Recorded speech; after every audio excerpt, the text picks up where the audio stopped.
नाज़रीन, ब्रेक से पहले हम बात कर रहे थे डॉक्टर नदीमुद्दीन सिद्दीकी के साथ जिस्म से आने वाली नाखुशगवार बू के मुताल्लिक़। आइए बातचीत का सिलसिला आगे बढ़ाएं। डॉक्टर साहब, जैसे कि बात हो रही थी पसीने की, और आपने बताया था कि पसीने के अंदर पाए जाने वाले इन्फेक्टिव ऑर्गेनिज़म्स अक्सर बाइस बनते हैं इस तरह के मामले का। तो इस हवाले से मैं पूछना चाहूँगा कि कोई मखसूस जरासीम है जिनके साथ इस चीज़ का ताल्लुक़ हो, या उनकी कई अक़साम हैं? ये दरअसल कई किस्म के जरासीम होते हैं जो कि पसीने में की बदबू के जो हैं वो होते हैं, का बाइस बनते हैं। बिल्कुल सही। और इसमें जिस तरीके से सबसे पहले मैं नाम लेना चाहूँगा, एक जरासीम होता है, उसका नाम है कुरैनी बैक्टीरियम। ये कुरैनी बैक्टीरियम जो होता है आमतौर पर आर्मपिट्स या एक्जिला या बगलों में के अंदर जो है मौजूद होता है। और वैसे तो ये कुछ भी नहीं करता है, लेकिन जब ये चिकनाहट के गुदूद इसमें गुदूद एक्टिव हो जाते हैं और पसीना या चिकनाहट ज़्यादा बनने लगती है, तो वो कुरैनी बैक्टीरियम जो होता है उसके अंदर एक लाइपेज नाम का एक एंजाइम निकलता है उससे, और वो जो होता है उस चिकनाहट को तोड़ता है और उससे जो होता है बुट्रिक एसिड या जैसे कहना चाहिए सड़े हुए मक्खन की तरीके से बदबू आना, आमतौर पे लोगों के जो बगलों में से पसीना आता है उसमें उस तरह की बदबू आती है। तो उसका रीज़न जो है वो ये होता है कि कुरैनी बैक्टीरियम जो जरासीम होता है वो ये करता है। इसी तरीके से एक दूसरा नॉर्मल कमेंसल या नॉर्मल होता है फ्लोरा, जिसका नाम होता है स्टेफ एपिडर्माइडस। ये स्टेफ एपिडर्माइडस भी एक जरासीम ऐसा होता है कि जो वैसे तो नॉर्मल कुछ नहीं करता, लेकिन जैसे ही पसीना हमारे जिस्म में ज़्यादा आना शुरू होता है तो ये भी पैथोजेनिक होकर आइसोवैलेरिक एसिड, एक एसिड होता है मादा, वो बनाता है। और उसके आइसोवैलेरिक एसिड जो होता है उसकी खुशबू जो होती है या उसकी बदबू जो होती है स्टिंकी चीज़, सड़े हुए पनीर की तरह हो जाती है, आती है इंसानी जिस्म से। इसी तरह एक और जरासीम होता है जिसका नाम होता है प्रोपाइनोबैक्टीरियम। और ये प्रोपाइनोबैक्टीरियम जो होता है आमतौर पे कुछ भी नहीं करता, लेकिन जैसे ही आपके जिस्म में पसीना ज़्यादा आना शुरू होता है तो वो पसीने की ज़ाती को जो है इस्तेमाल करते हुए प्रोपियोनिक एसिड, एक एसिड बनाता है जो कि बिल्कुल ऐसा होता है जैसे एसिटिक एसिड, उसकी बू एसिटिक एसिड यानी तुर्श खट्टा जैसे कहना चाहिए, जैसे एसिटिक एसिड की होती है। तो वो प्रोपियोनिक एसिड जो है वो प्रोपाइनोबैक्टीरियम जरासीम से बनता है। आपने आमतौर पे देखा होगा कि वो लोग जो ज़्यादा दिनों तक नहाते नहीं हैं उनके जिस्म में कपड़ों पर भी जो है ना पसीने के नमक से लकीरें से उसके निशानात आ जाते हैं, पसीने के निशानात आ जाते हैं। और अगर कभी उनके करीब से गुजरें तो खटास जैसे कहना चाहिए उसकी एक बदबू सी आना शुरू होती है उनके करीब से भी, जो ज़्यादा दिन तक नहाते नहीं हैं। तो वो जो चीज़ होती है वो इस जरासीम प्रोपाइनोबैक्टीरियम की वजह से जो होती है। तो मुख्तलिफ़ किस्म के बैक्टीरिया जो होते हैं जरासीम होते हैं, उनसे मुख्तलिफ़ किस्म के एसिड रिलीज़ होते हैं, और वो जो एसिड होते हैं उनकी अपनी अपनी ख़ास जिसे कहना चाहिए स्मेल होती है, और वो स्मेल जो है फिर जो लोग जिनके अंदर वो आने वाली बू का बायस बन जाती है। अच्छा डॉक्टर साहब, इसी तरह से अगर बात की जाए ग़िज़ा के हवाले से, क्योंकि हमारी सेहत को बरकरार रखने में ग़िज़ा का भी बहुत अहम रोल है, एक आम ख्याल ये पाया जाता है कि ग़िज़ा से भी शायद इस चीज़ का बहुत गहरा ताल्लुक़ है। ये बात किस हद तक सही है?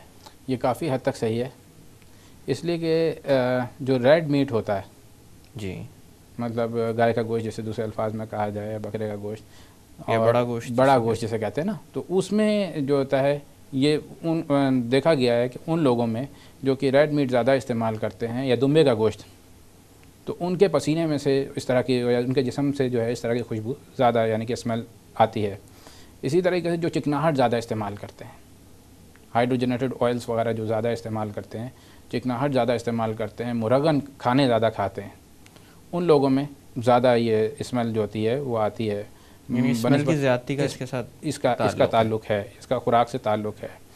तो मतलब प्रोटीन भी अगर बहुत ज़्यादा मकदार में यूज़ किया जाए जैसे गोश्त में, और फ़ैट ज़्यादा इस्तेमाल किया जाए जो कि मुरगन चीज़ों में होती है, तो उसके नतीजे में दोनों चीज़ें जो हैं इस चीज़ का बायस बनती हैं कि इंसानी जिस्म में जो होता है पसीने से या जिस्म से जो है वो स्मेल आना शुरू हो जाती है। और ग़िज़ा के मामले में कोई ऐसी चीज़ें भी हैं जो जिस्म से आने वाली बू में कमी का बायस बनती हैं? बिल्कुल, सब्ज़ियाँ, फ्रेश वेजिटेबल्स जो होते हैं वो बहुत ज़्यादा कारआमद साबित होते हैं, खुसूसन लीफ़ी वेजिटेबल्स जिनके पत्तों वाली जो होती हैं, जैसे पालक है और मुख्तलिफ़ साग वगैरह जो हैं ये हैं। इसी तरीके से जो गाजर है और सलाद है, ये मतलब जो भी वेजिटेबल फ्रेश फॉर्म में आपको मिलती है, जो भी मौसम की वो है वो।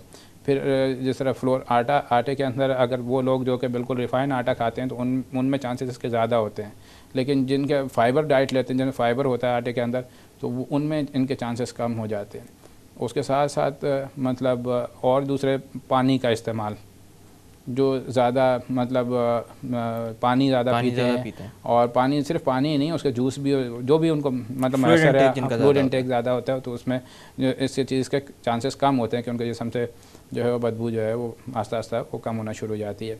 और बहुत सारी ऐसे तरह की खुराक ऐसी हैं डाइट के जिन पर, और ये फल जो कि मौसम के फल हैं, चाहे वो तरबूज खरबूजा ही क्यों ना हो, अगर वो भी आदमी लें डेली, मतलब उसको अपना बना लें, बजाय ये कि मुरगन चीज़ों से, फास्ट फूड, जंक फूड, इन चीज़ों से, तो उनको काफ़ी फ़ायदा मिल सकता है।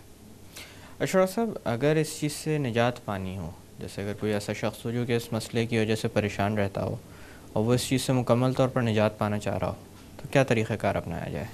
सबसे पहले तो अपने सेहत और सफाई यानी हिफ्ज़ान सेहत का, हाइजीन का बहुत ज़्यादा ख्याल करना है, और जितना ज़्यादा आदमी अपनी हाइजीन का ख्याल रखेगा उतना ही ज़्यादा उसको इन चीज़ों से, परेशानियों से का सामना नहीं उठाना पड़ेगा। अब उसमें वो क्या है कि रोज़ाना डेली बात, नहाना बहुत ज़रूरी होता है, और नहाना भी किस चीज़ से है, आपने मीठे पानी से।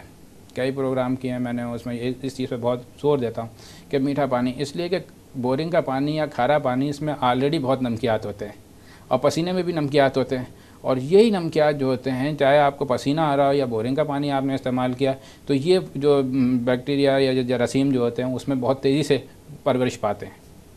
तो आपने हर सूरत में कोशिश ये करनी है कि जो है मीठे पानी से नहाना है, कम से कम एक मरतबा तो ज़रूर नहाएं, और अगर इससे ज़्यादा भी आपको मौका मिले तो 2 मरतबा, एक मरतबा साबुन के साथ नहा लें, दूसरी मरतबा बगैर साबुन के सिर्फ अपने जिस्म में पानी डाल दें, ताकि वो जो है जरासीम वो धुलते रहें, जिसकी वजह से जो जरासीम वहाँ पे जमा हो जाते हैं, पसीना जमा होता है, जरासीम जमा होते हैं, और फिर वो दोनों मिलकर बदबू बनाते हैं। तो वो बदबू ख़त्म करने का सिर्फ़ और सिर्फ सबसे बेहतर तरीका ये है कि आप अपनी सेहत और सफाई का ख्याल रखें। और दूसरे ये कि जो हमारे मतलब बाल जो हैं, गैर ज़रूरी बाल जिन्हें कहना चाहिए कि आर्म पिट्स में और एनोजेनिटल रीजन पे, यानी नीचे जंगासों पे जो है, उसकी प्रॉपर जो है वो सफाई का ख्याल रखें। अल्लाह ताला ने तो मतलब हमें, जैसे कि शरीयत में तो वैसे ही कहा गया है कि 40 दिन के अंदर, 30 से 4 1 महीने के अंदर अंदर या 40 दिन के अंदर अंदर उनकी सफाई का ख्याल रखें। वो ये बाल जो होते हैं, ये भी जो है बहुत अच्छा मीडिया साबित होते हैं इनके नशोनुमा जरासीमों के लिए, क्योंकि इसमें पसीना जमा हो जाता है, और फिर उसी पसीने में जो है वो जरासीम जो हैं आते हैं, और बहुत तेज़ी से जो है वो ग्रो कर जाते हैं। तो बालों की सफाई का ख्याल रखें। फिर हमें अपने कपड़े, हमें लिबास का जो है बहुत साफ़ सुथरा लिबास पहने। कोशिश ये करें कि कॉटन के कपड़े हों। जब आपको साथ ये पसीने का मसला है, कॉटन के कपड़े हों, यानी नेचुरल फाइबर इस्तेमाल किया जाए। जी, कॉटन के कपड़े आप इस्तेमाल करें, और टाइट कपड़ों से, यानी जीन्स वगैरह से जो है ना वो परहेज़ करें, नायलॉन के कपड़ों से, जीन्स के कपड़ों से, इस तरह की चीज़ें, इसे कहते हैं स्किन ब्रेथ, ताकि जिल्द सांस ले सके, ऐसी हवा उसमें से पास हो सके। जितनी हवा पास होगी उतना पसीना खुश्क होगा, उतने ही जरासीम के फैलने के चांसेस जो हैं वो कम हो जाएंगे। कपड़े आपके इस तरह से होने चाहिए, लिबास आपका जिस तरह कॉटन का ये भी होना चाहिए, टाइट चीज़ों से परहेज़ करना चाहिए। फिर आपको प्रॉपर अपने डर्माटोलॉजिस्ट को दिखाना चाहिए, ताकि अगर आपको कोई दूसरे मसला है, मतलब कोई जल्दी बीमारी है, कोई फंगस लग गया या कुछ और हो गया, ताकि वो उसमें भी उस चीज़ को देखे, सॉर्ट आउट करे कि भाई ये वजह क्या है। और अपनी खुराक, जिस तरह मैंने बताया कि आप जो है बहुत ज़्यादा मुरगन चीज़ें या मिर्च मसाले वाले खाने, स्पाइसी फूड और ज़्यादा गोश्त से, रेड मीट से जो है वो परहेज़ आपको करना पड़ेगा। ये तमाम चीज़ें आप करेंगे, और फिर उसके साथ साथ एक बहुत अहम चीज़ डिओड्रेंट्स जो कहलाते हैं, मतलब जिससे जो है जिस्म की बदबू, ऐसे स्प्रे आते हैं ऐसे कि वो जो आप अपने जिस्म पे करेंगे तो कुछ टाइम के लिए आपके जिस्म से हिफाजत जो है वो डिओड्रेंट्स कहलाते हैं, एंटी पर्सपेरेंट, जो कि पसीने को रोकते हैं। तो वो भी इस तरह के स्प्रे होते हैं और लोशंस होते हैं कि जो पसीने को कम कर देते हैं। तो वो इसके अलावा बाज़ एंटीसेप्टिक्स होते हैं, वो आप यूज़ कर सकते हैं। तो सबसे पहले तो आपको इन तमाम चीज़ों पे जाना पड़ेगा। तो कहते हैं prevention is better than cure. जी, तो आप हिफाजती इक़दाम करें, और फिर भी उसके बाद नहीं होती तो आप अपने डर्माटोलॉजिस्ट के पास जाएं, उससे डिस्कस करें, वो तमाम चीज़ों को देख के सॉर्ट आउट करेंगे। हो सकता है कहीं डायबिटीज़ की वजह से नहीं, हाइपरथायराइड, कोई और इंटरनल मसला भी हो सकता है जी, लेकिन वो हो जाएगा तो फिर बहुत आसान हो जाएगा आपको। रसोई यहाँ पे थोड़ी देर की बातों का सिलसिला रोकते हैं। नाजरीन, वक्त हो एक छोटी सी कमर्शियल ब्रेक का। ब्रेक से वापस आकर जिस्म से आने वाली नाखुशगवार बू के मुताल्लिक़ मज़ीद बात की जाएगी। Don't go anywhere.